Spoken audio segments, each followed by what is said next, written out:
Hi, எல்லாருக்கும் வணக்கங்க. எல்லாத்துக்கும் நோம்பி எப்படிங்க போச்சு? பரவாயில்லையா? நல்லா இருந்து நல்ல விதமாக போச்சுங்களா? எனக்கு தாங்க மனசே சரியில்லைங்க. சனிக்கிழமை ஞாயிற்றுக்கிழமை துணி எடுக்கிறதுக்கு போனோமில்லங்க. அப்போ எங்கள் வீட்டு டிக்கி நாய்க்குட்டி இருக்குதுல்லங்க, அது காணாமல் போயிடுச்சுங்க. ரொம்ப கஷ்டமாக இருக்குது. நாங்கள் ஞாயிற்றுக்கிழமை காலையில் துணி எடுக்கிறதுக்கு கிளம்புனேங்க. மேலே தான் படுத்திருப்பா, காலையில் வரமாட்டா.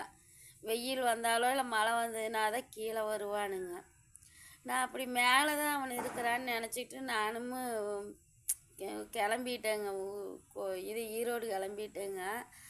அப்புறம் பார்த்தா நான் எப்பவுமே கொஞ்சம் சந்து விட்டு தான் கதவை சாத்துவேங்க. இல்லை அவன் உள்ளே இருக்கிறான்னு கன்ஃபார்மாக தெரிஞ்சதுன்னா அவன் மேலே போய் பாட்டு வருவேங்க. எப்பவுமே எங்கே போனாலும் மேலே கீது இருக்கிறான்னா எல்லாம் பார்த்துட்டு வந்துட்டு தான் கதவை சாத்துவேன். அப்புறம் அப்படி அவன் மேலே இல்லைன்னா சரி இங்கே தான் எங்கேயாவது பக்கத்தில் போவானுங்க. தூரமாகலாம் அவனுக்கு வழியே தெரியாதுங்க. அவன் பிறந்ததே இந்த வீட்டில் தாங்க. அதனால் அவனுக்கு எதுவுமே தெரியாது. வெளியிலேயே அவன் போனதும் இல்லை, அவனை நாங்கள் கூட்டிகிட்டு போனதும் இல்லை. போனால் அந்த கேட்டு வரைக்கும் நம்ம போகணுன்னா தூக்கிட்டு போவேங்க. பையனுக்கு இது வேன்லேருந்து வர மழை இது வந்ததுன்னா இல்லை ரொம்ப இருட்டாயிருச்சுன்னா நம்ம போய் அங்கே நின்று கூட்டிகிட்டு வர போனால் எங்கள் கூடயே வருவானுங்க. அதை தவிர அவனுக்கு வேறு எங்கேயுமே போகவும் தெரியாது, எதுவுமே அவனுக்கு தெரியாதுங்க. அவனுக்கு என்ன மே 1 குட்டி ஓடிச்சுங்க. இப்போ இருந்தால் என்ன ஜூன் ஜூலை 4 மாதம்தாங்க அவனுக்கு ஆகுது. அவன் எங்கே வானா என்னன்னு எனக்கு தெரியலிங்க. அப்படி அவன் வீட்டில் இல்லைன்னா நான் கதவை நல்லா சாத்த மாட்டேங்க. கொஞ்சம் கேப் விட்டுருவான். அவன் உள்ளே வர அளவுக்கு கேப் விட்டு தான் நான் சாத்திட்டு போவேன். நான் என்ன பண்ணேன், கொழுந்தியா எல்லாருமே வந்தாங்க துணி எடுக்க போகிறக்கு. அவங்கெல்லாம் வந்தோடனே நான் அவங்களோட ஒன்று கவனிக்காமல் விட்டேங்க. சரி அது எப்பவுமே நான் பையன்கிட்ட சந்து விட்டு கொஞ்சம் கதவை சாத்துறது அவனுக்கு தெரியாது. அவன் நல்லா கதவை சாத்திட்டு வந்துட்டான். அது வெளியிலையே நின்றுட்டு இருந்திருக்கும் போல. இங்கே எல்லாம் பட்டாசு இது வெடிச்சிருப்பாங்களாட்டு இருக்குதுங்க. பையத்தில் எங்கே ஓடினானே தெரியல. நைட்டு வந்துட்டு நான் அவனை மேலே போய் பார்க்குறேன். இங்கே எல்லாம் எங்கேயுமே இல்லை. நான் கூப்பிட்டு பார்த்துட்டு இந்த ஏரியா ஊரம் சுற்றி மேடு பஸ் ஸ்டாண்டு வரைக்கும் போய் சுற்றிட்டு வந்துட்டாங்க. அவனை எங்கேயுமே இல்லை. சரி நைட் நேரத்தில் எங்கேயோ வெடிக்கிறாங்க பயந்துக்கிட்டு எங்காவது ஒரு ஓரமாக படுத்திருக்கிறான் என்னமோ. காலையில் வருவான், நைட்டெல்லாம் லைட்டு போட்டு கதவை நீக்கி வச்சுட்டே போய் படுத்து தூங்கிட்டேங்க. காலையில் பார்த்தாலும் காணும். நோம்பினால எனக்கு மனசே சரியில்லைங்க. அப்புறம் நம்ம மறுபடியும் நானும் பையனும் போய் இங்கே ஒவ்வொரு சந்தா இங்கே இருக்கிற சந்து வந்தெல்லாம் போய் தேடினுங்க. ஏன்னா இங்கே எல்லா வீட்லேயும் பெரிய பெரிய நாய் வச்சுருக்குறாங்களா. அது எங்காவது வெடி சத்தத்தில் எங்கேயாவது செதறி ஓடி இருந்தான்னாங்கூட பயத்தில் அந்த நாய்களை கடிச்சு போடணுங்கூட இங்கே ஒரு பக்கம் அங்கேயே படுத்திருப்பான்னு ஓட்டு சல்லடை ஓடு தொலாவுனாங்க. இங்கே ஊரா போய் தொலாவிட்டு அந்த பக்கம் கரியாளியம்மன் கோயிலுக்கு பார்த்திங்களா, அங்கே மண்டபம் இருக்குது கோயிலில். அதனால் அங்கே நிறைய நாய் இருக்குங்க. ஏன்னா மண்டபத்தில் சாப்பாடெல்லாம் மிச்சமாகறதெல்லாம் போடுவாங்க. அங்கேயே சாப்பிட்டுட்டு அங்கேயே படுத்துருக்குங்க. அங்கேயும் போய் பார்த்தேங்க, அங்கேயும் இல்லை. அப்புறம் அங்கே பஸ் ஸ்டாப் போய் பார்த்தேங்க. நாங்கள் முதல்ல குடியிருந்தோமே அந்த வீட்டு சைடு போய் இங்கே ஹைஸ்கூல் சுற்றி எல்லாம் தொலாவிட்டேங்க. எங்கேயுமே இல்லைங்க. யாராவது தூக்கிட்டு போயிட்டாங்களா என்னன்னு தெரியல. கடுவங்குட்டி தானுங்க தூக்கிட்டு போவாங்க வளர்த்துறதுக்கு கூட. அப்படி கீழே யாராவது வளர்த்துறக்கு எடுத்துகிட்டு போய் அது எங்கேயாவது உக்காந்து நல்லா இருந்ததுன்னா போதுங்க. எனக்கு அதுக்கு ஏதாவது ஆபத்து வந்திருக்குமோ அப்படின்னு ஒரு பயங்க. ஏற்கனவே எங்கள் வீட்டில் இங்கே ஒரு குட்டி இருந்ததுங்க. அவன் பேர் மேடிங்க.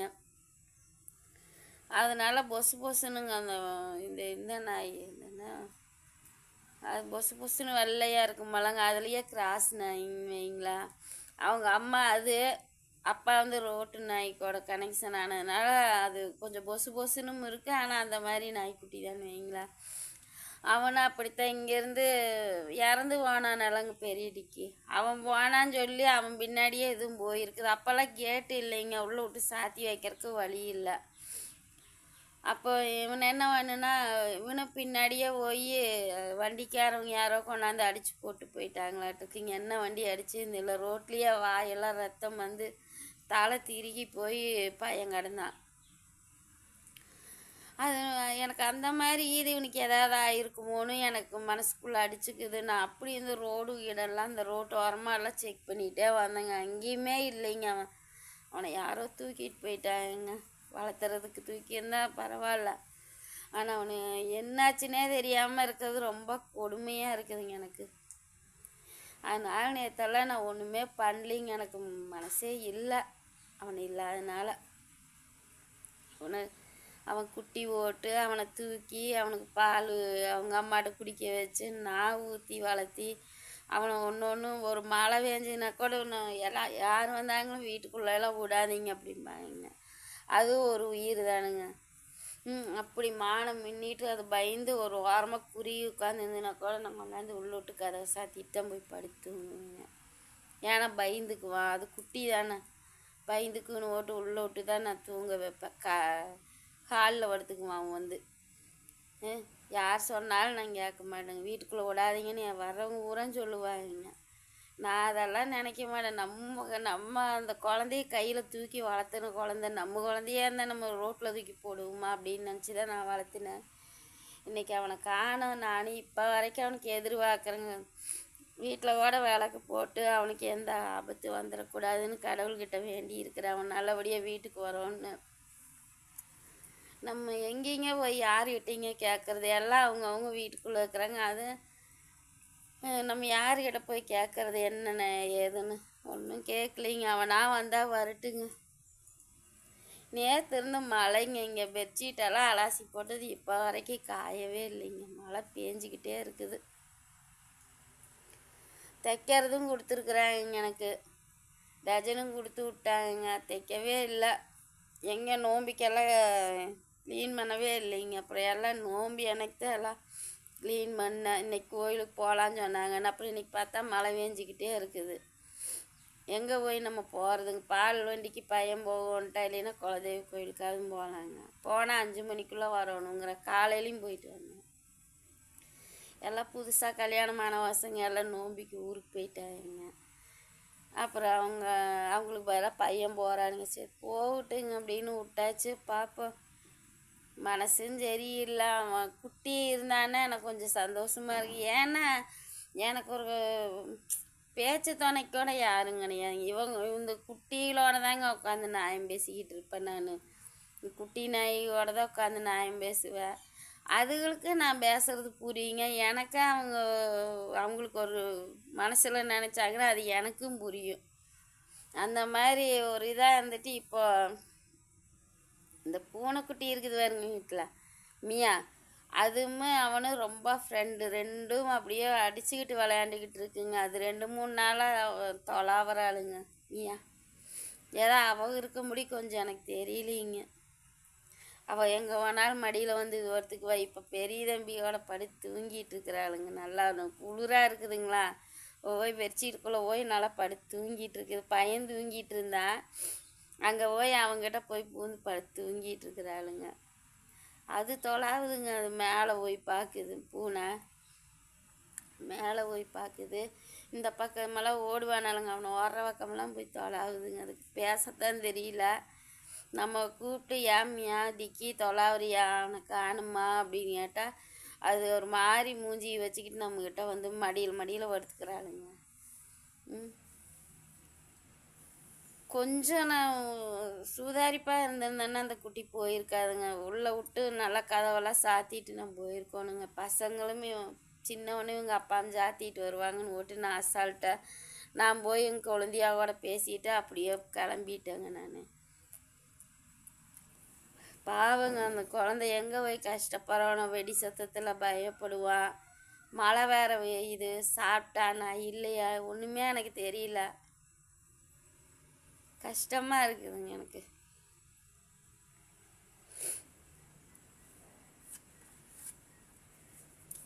போனஸ் 1000 ரூபா வந்ததுங்க. நான் நல்லா இருந்ததுன்னு போனஸ் இந்த ஸ்வீட் பாக்ஸ் 2 கொடுத்தாங்க. எல்லாம் காமிச்சிருப்பேன். அந்த அன்னைக்கு வரும்போதெல்லாம் டிக்கி இருந்தானுங்க. நான் பையனெல்லாம் திருப்பூர் போய் டஜன் கொடுத்துட்டு வரும்போதெல்லாம் வீட்டில் தான் இருந்தான். அப்போ எனக்கு சலுப்புங்க. 3 மணி வரைக்கும் எனக்கு வேலையே இருந்ததுங்க. தைக்கிற வேலை அவசரமாக தைச்சி எல்லாம் பிசிறு வெட்டுற வேலைங்க எல்லாம் மூட்டையை கட்டி கொண்டு போய் கொடுத்துட்டு அப்புறம் பையன் ஸ்கூலில் பேரண்ட்ஸ் மீட்டிங்கு கையெழுத்து போடணும்னு சொன்னாங்க. நான் அங்கே போய் ஸ்கூலில் போய் அவனை பார்த்துட்டு அப்புறம் சின்னவனையும் கூட்டிகிட்டு திருப்பூர் போய் டஜன் கொடுத்துக்கிட்டு அப்புறம் எங்கள் A1 பிரியாணி கடை நல்லா இருக்குங்க, அங்கே தான் போய் பிரியாணி வாங்கிட்டு வந்தேங்க. பிரியாணி அங்கே அது கூட ஒரு ஷார்ட்ஸ் வீடியோ எடுத்து வச்சுருக்குறேங்க, அதை போடுறேங்க. நான் மனசு சரியில்லாதனால விட்டுட்டேங்க. அப்புறம் வாங்கிட்டு வீட்டுக்கு வரும்போதெல்லாம் அவன் வீட்டில் தான் இருந்தான். அவனுக்கும் பிரியாணி ஓட்டி வச்சேன், சாப்பிட்டான். சாப்பிட்டு போட்டு இங்கே தான் படுத்திருந்தான், மழை பெஞ்சிக்கிட்டு இருக்குன்னு போட்டு இங்கே தான் படுத்திருந்தானுங்க. இடி இடித்து ரொம்ப மழை இடி இடித்து மின்னல் அடிச்சுன்னா உள்ளே விட்ருவாங்க. லேசாக மழை தூரிச்சுன்னா இங்கேயே அவன் படுத்துக்குவாங்க. அவனுக்கு கூட பாருங்க உங்கள் அப்பா வீட்லேயே வேலை செய்கிறாங்க, சோபா செய்கிறாங்க.